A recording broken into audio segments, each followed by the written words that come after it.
নিশুতি রাতে জঙ্গলের পথ ধরে বাড়ি ফিরছিল এক সিপাই। যুদ্ধক্ষেত্র থেকে সে অনেক দিন পর বাড়ি ফিরছে, আর সাথে করে নিয়ে যাচ্ছে বাড়ির লোকের জন্য হরেক কিসিমের জিনিস। কিন্তু হঠাৎ সেই সিপাইয়ের পথ আটকায় এক ডাইনি বুড়ি। এই যে সিপাই, বাহ, তোমার তলোয়ারটি যেমন ঝকঝকে, পুঁটলিটিও তেমনি বড়। একটা কথা বলতে পারি, ইচ্ছে করলেই যত চাও তত টাকা পেতে পারো। কি এমন বলবে তুমি শুনি? তোমার কি আছে জানা টাকার কোনো খনি? মাটির তলায় নয়, গাছে আছে টাকা। যত খুশি পুড়ে নাও, যদি পকেট থাকে ফাঁকা। মাস করে শুনবার সময় যে নেই, তুমি থাকো, গাছ নিয়ে আমি ঘরে যাই। গরু যদি গাছে ওঠে, টাকা নয় কেন? ধৈর্য যদি ধরো সিপাই, ফল পাবে ভালো। গাবো বন্ধ করে পথে এসো, তবে কি কাজ করলে সেই গাছ পাওয়া যাবে? ওই যে ওই প্রকাণ্ড গাছটা দেখছো, ওটা একেবারে ফোঁপড়া।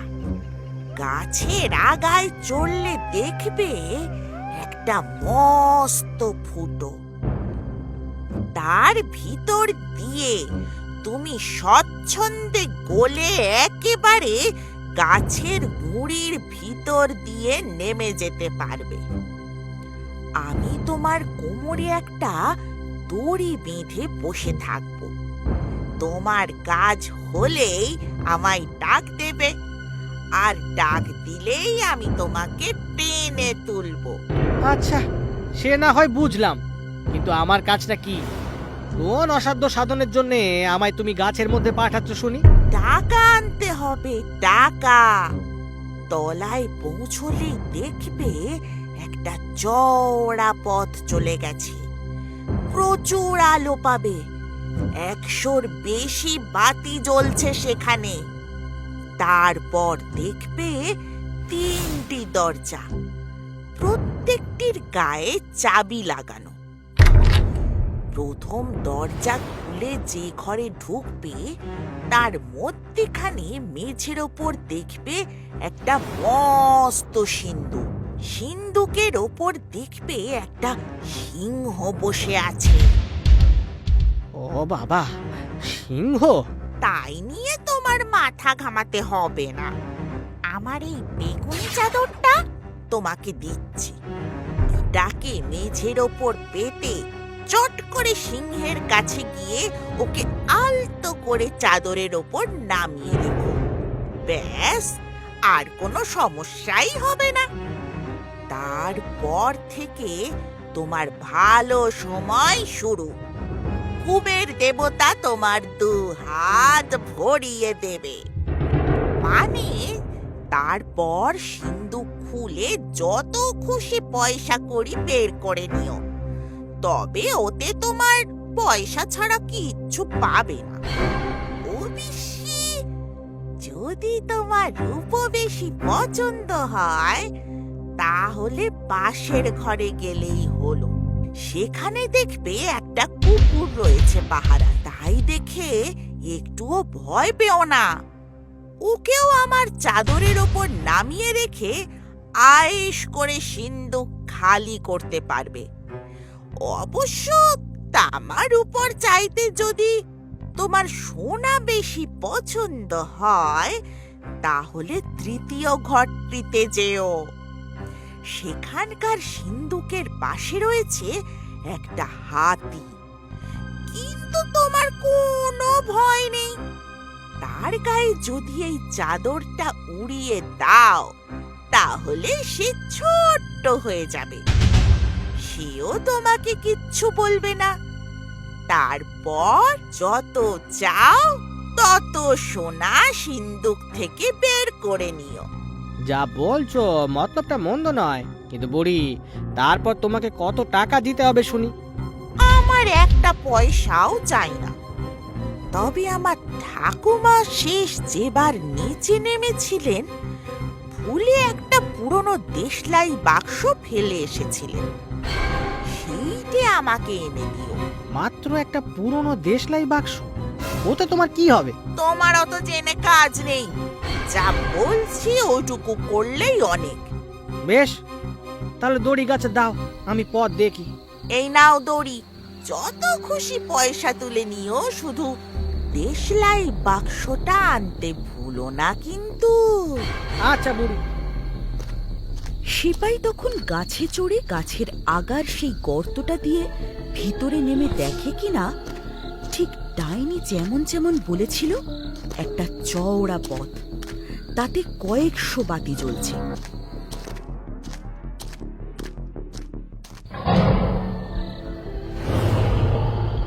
ওরে বাবা, এই সিংহটা তো মনে হচ্ছে আমার দিকেই কটমট করে তাকিয়ে আছে। না না, আমার ভয় পেলে চলবে না। বুড়ি বেশ আসার সময় কি একটা বলেছিল। হ্যাঁ হ্যাঁ হ্যাঁ, মনে পড়েছে। ওটাই বরং ব্যবহার করি। বাহ, লক্ষ্মী সিংহ, সোনা সিংহ, তামা সিংহ, রূপ সিংহ। যাক বাবা, সিংহটার তো একটা ব্যবস্থা হলো। এবার পয়সাগুলো পকেটে ভরি।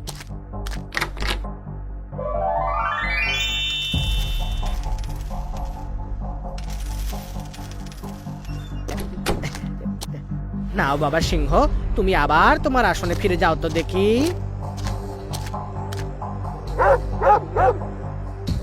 ওরে বাবা, হে কুকুরটা কত বড়!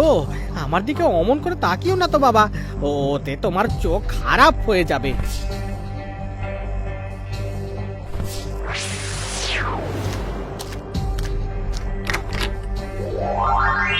কি কি আশ্চর্য বিষয়!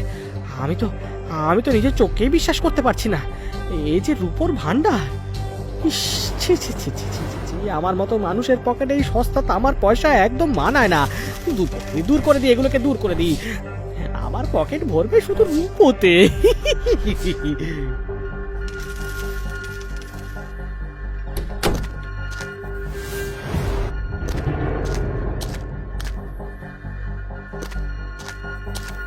যাই, এবার তৃতীয় ঘরে গিয়ে দেখি ওখানে না জানি কি কি সব আশ্চর্য আমার জন্য অপেক্ষা করে আছে।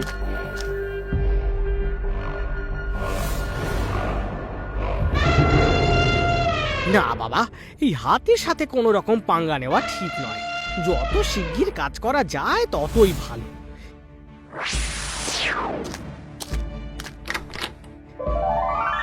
ওরে বাবা, এই যে তাল তাল সোনার মোহর! আমার ভাগ্য কোনোদিন এইভাবে চমকাবে আমি তো ভাবতেও পারিনি। আমার পকেটে এই সস্তার উপর মানায় না। আমার পকেটে থাকবে শুধুই সোনা, শুধুই সোনা।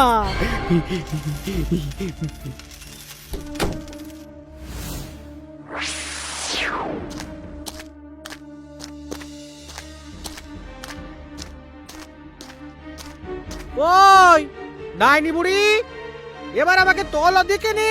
দেশলাই বাক্স পেয়েছো? ওই যা, একেবারে ভুলে গেছিলাম। দাঁড়াও 1 মিনিট দাঁড়াও। নাও, এবার তোলো।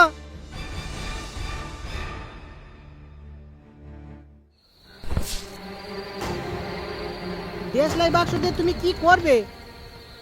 তোমার তাতে কি দরকার শুনি? টাকা পাবার কথা পেয়ে গেছো, এক্ষুনি আমার দেশলাই বাক্স আমাকে দিয়ে দাও বলছি। তুমি বলবে দেশলাই বাক্স দিয়ে কি করবে, নাকি আমি তোমার মুন্ডুটা কেটে ফেলে দেবো? হ্যাঁ না, বলবো না।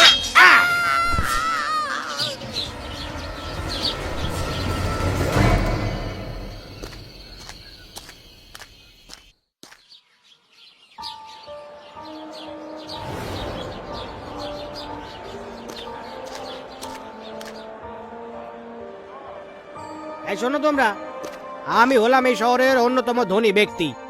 আমার খাতিরদারিতে যেন কোনো খামতি না থাকে।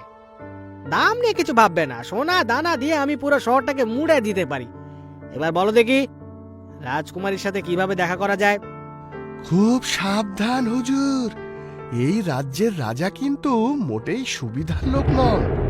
যেমন তার অহংকার, তেমন তার রাগ। তার অত্যাচারে প্রজারা সব সময় অতিষ্ঠ থাকে।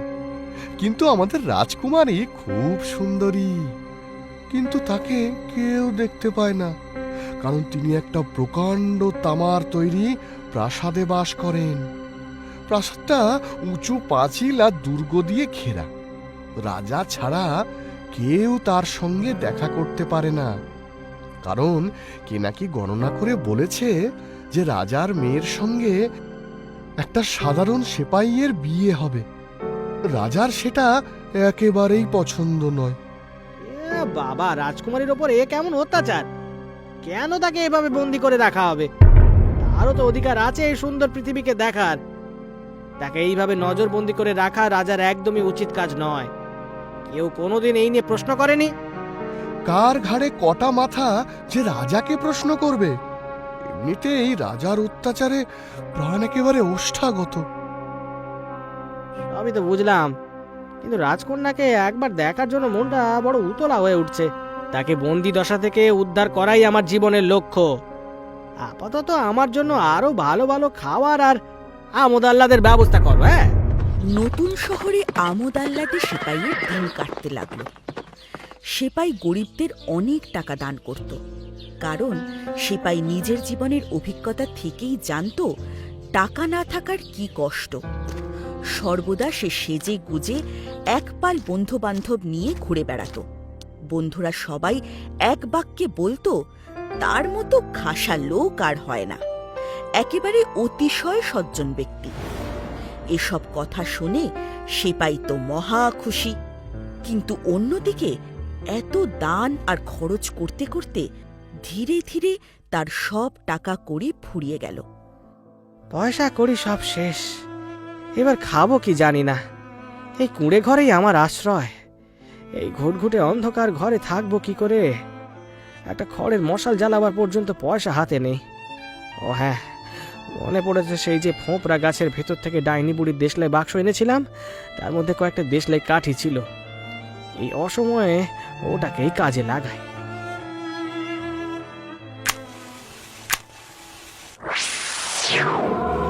এ বাবা, এ কি হচ্ছে? আমি তো কিছুই বুঝতে পারছি না। প্রভু, দাসকে আজ্ঞা করুন। ও বাবা, এই যে সেই সিন্ধুকের ওপরে সিংহ। যা যা যা, হোস হোস, হাই, যা যা যা যা যা। আপনার সেবা না করে আমি যেতে পারবো না হুজুর, আপনি আমায় আজ্ঞা করুন। এই তো বেড়ে মজা। দেশলাই বাক্সটা তো খাসা, তার মানে এর সাহায্যে যা চাইবো তাই পাওয়া যাবে। যা আনতে বলবো তাই আনবে। বাবা বাবা বাবা বাবা বাবা, এক্ষুনি কিছু টাকা করে নিয়ে এসো দেখি। হ্যাঁ, যা।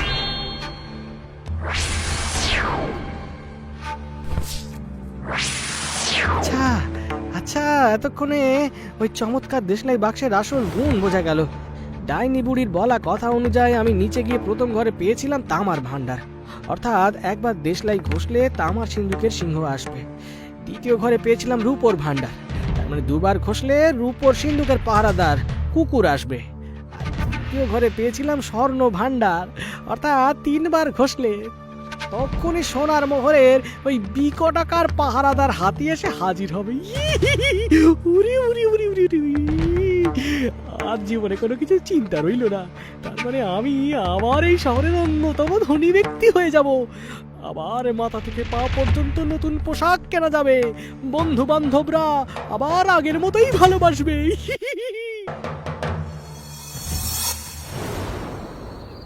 যখনই ওই রাজপ্রাসাদের দিকে নজর পড়ে, মনটা কেমন খারাপ হয়ে যায় ওই রাজকুমারীর কথা ভেবে।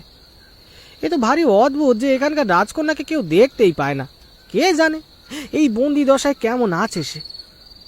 আচ্ছা, আমার দেশলাই বাক্সটা গেল কোথায়? আমি জানি এখন অনেক রাত হয়েছে, কিন্তু বুঝলে কি না, তবু 1 মিনিটের জন্য হলেও রাজকন্যাকে একবার দেখতে চাই।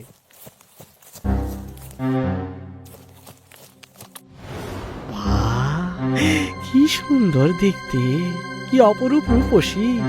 রাজকন্যার হাতে এই সুন্দর গোলাপটা দি, এটাই তার ফুলের মতো হাতে মানায়।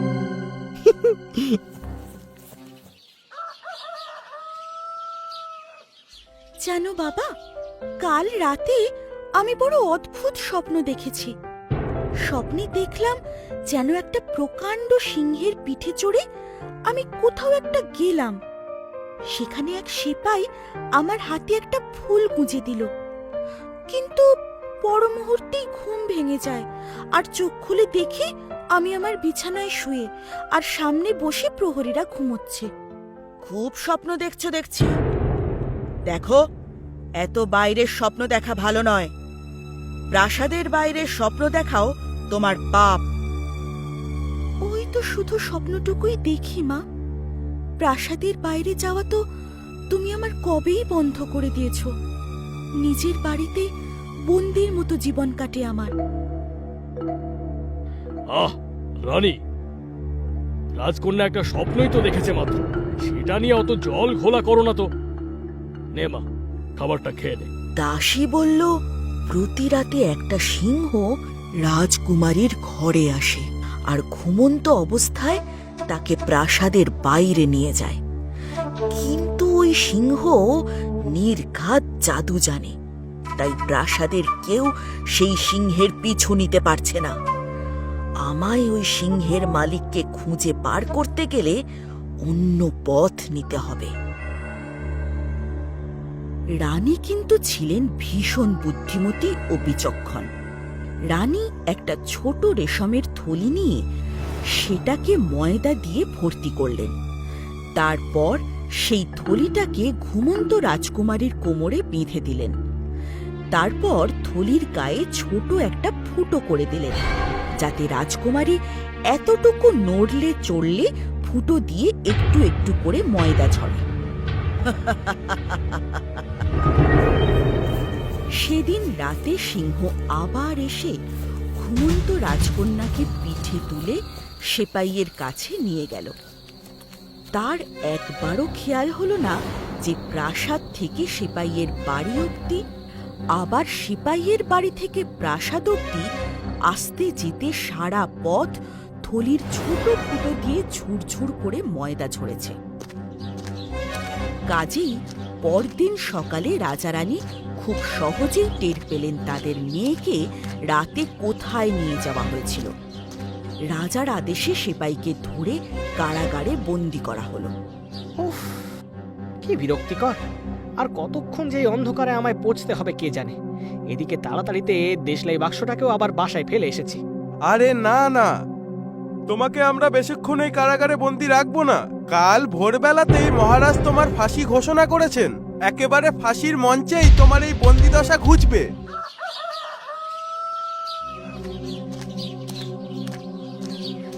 ও ভাই, থামো থামো থামো থামো, অত তাড়া কিসের?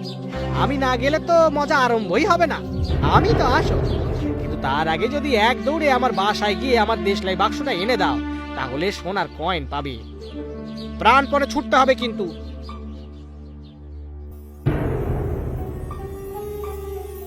সোনার কয়েন? সত্যি? হ্যাঁ গো, পুরো 100টা সোনার কয়েন দেবো, না কম না বেশি। আরে বাহ, দাঁড়াও, আমি এক্ষুনি নিয়ে আসছি। তোমার বাসা কোথায় গো?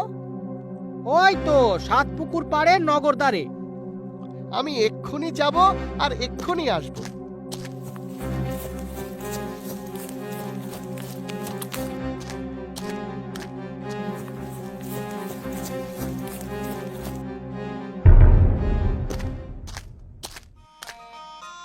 আমার একটা শেষ ইচ্ছে আছে মহারাজ। কি ইচ্ছে? আমার দেশলাই বাক্স থেকে কাঠি বার করে আমি একটু কান খোঁচাতে চাই। মহারাজ, হাসির আসামির সেই ইচ্ছে রাখাটা আপনার দায়িত্ব। আচ্ছা বেশ বেশ, তোমায় কান খোঁচাতে 5 মিনিট সময় দিলাম।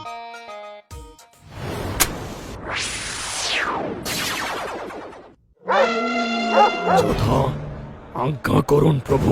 এবার আমাকে সাহায্য কর, দেখো যেন ওরা আমাকে ফাঁসি না দেয়।